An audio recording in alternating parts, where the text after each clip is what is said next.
سورۃ قریش، بسم اللہ الرحمن الرحیم، لإلاف قریش إیلافہم رحلۃ الشتاء والصیف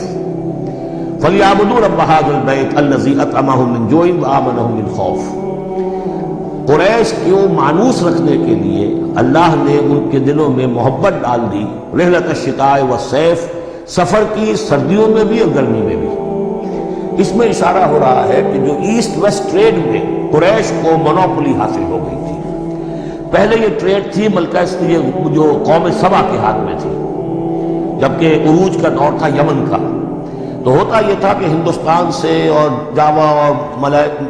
ملایا، سماٹرا، بورنیو اور چین سے سارا جو سامان تجارت آتا تھا وہ یمن کے ساحل پر، کیونکہ نہر سویس تو تھی نہیں۔ اب ایک طرف وہ ہے فار ایسٹ، ایک طرف ہے یورپ، اور یورپ کو اور فار ایسٹ کو ملانے والے کوئی آبنائے نہیں ہے، پانی۔ اور وہ راستہ جو ہے round the Cape of Good Hope, وہ تو 1498 میں واسکو ڈی گاما نے تلاش کیا ہے،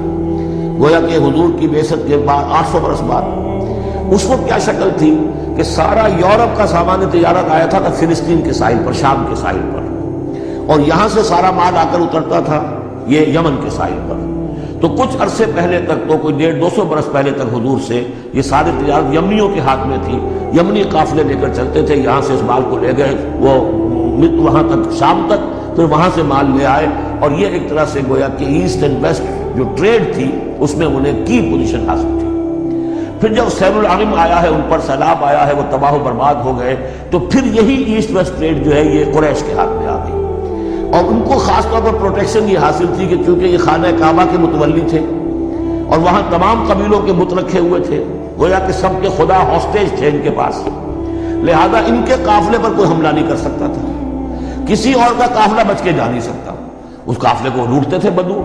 اور اس کو جو ہے کوئی حفاظت نہیں ہوتی تھی، لیکن قریش کا قافلہ بدو دور رہتے تھے کہ یہ تو خانہ کعبہ کے متولی ہیں، اور اگر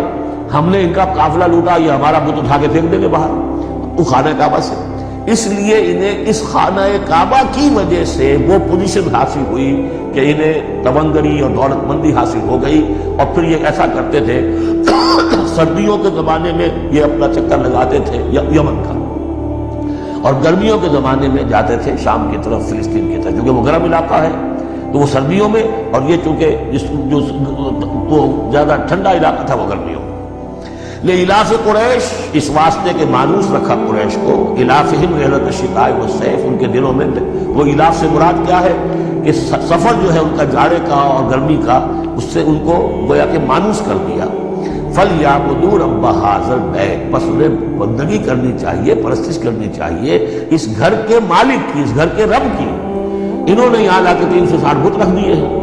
انہیں چاہیے تھا کہ خلوص اور اخلاص کے ساتھ جو اس گھر کا اصل مالک ہے، جس کی توحید کے لیے یہ مرکز بنایا تھا ابراہیم نے، ان کے جد امجد نے، اور کہا تھا کہ ربنا لیقیموا الصلاۃ، تیری نماز قائم کرنے کے لیے میں نے یہ گھر بنایا ہے، تو اس کو انہوں نے جو ہے اس کو بت خدا بنا دیا۔ دنیا کے بت خدوں میں پہلا وہ گھر خدا کا، ہم اس کے پاسباں ہیں، وہ پاسباں ہمارا۔ تو کرنا یہ چاہیے تھا الذی اطعمہم من جوع، جس نے کہ انہیں طعام پہنچایا اور بھوک سے نجات دی، انہیں غذا دی، انہیں دولت دی، وآمنہم من خوف، اور ان کو امن دے دیا ہے خوف سے کہ ان کے قافلوں کے اوپر کسی حملے کا خوف رکھ